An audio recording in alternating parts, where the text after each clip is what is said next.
I'm Natalie Sather here with driver of the Great Clips number 9, Daryn Pittman. Daryn, we're at Cedar Lake Speedway tonight. Last year in your heat race, you totaled a car in an incident. Your whole team rallied together, rebuilt a new car, had to start 25th, and you came back to finish 4th. How are you feeling going into tonight's events here?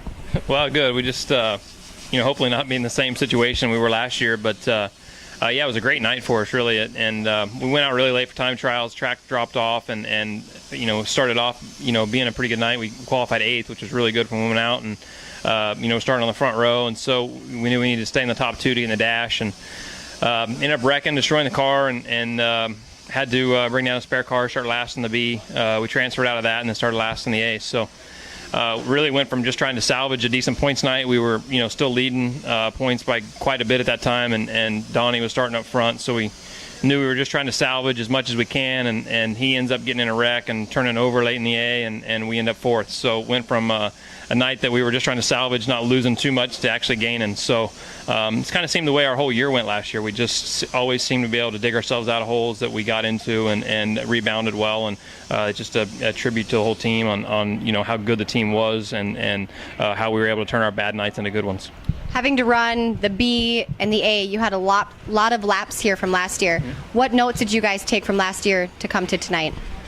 Pretty good. Cal takes really good notes. So we'll stick to what we changed for the A, and what we did in the B to get better. So we'll definitely look at that and see if the track's similar or not. You look at a lot of notes, but with dirt racing, the track's never the same. It's really windy today, so we anticipate it being pretty dry. But actually, this is the same car that we wrecked here last year. So we actually put a front clip on it over the winter time, and it's the only car we've ran all year. So it's got almost 50 races on it now, and the same one we brought here last year. So hopefully we can get some redemption with it and put the right setup on it. So you got to be feeling comfortable and confident with this car after its performance here last year then. Yeah, I mean, we've been confident with it all year. I mean, it's a good car. Like I said, for us to we destroyed it, sent it back to Barry Jackson at GF1, and they put a new clip on it, and that's the car we started with at Volusia, and I've ran it every race. So it's been a good car for us this year.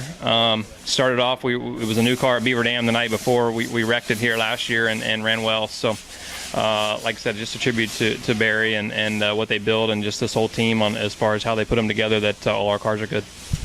Last night of a 3-day weekend, we've been in Iowa, Wisconsin. Is it hard on you as a driver driving 4 or 5 hours every night in between racetracks, and then have to come here and focus during the day? Well, only when you spend half the one night in an ER with your teammate, that definitely doesn't add to the sleep hours. But it's not bad on the drivers. The crews are the ones that really have this struggle.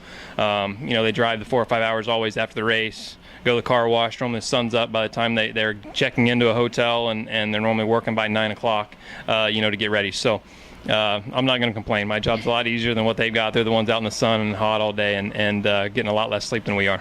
Well, we wish you and your Great Clips team the best of luck here tonight at Cedar Lake Speedway.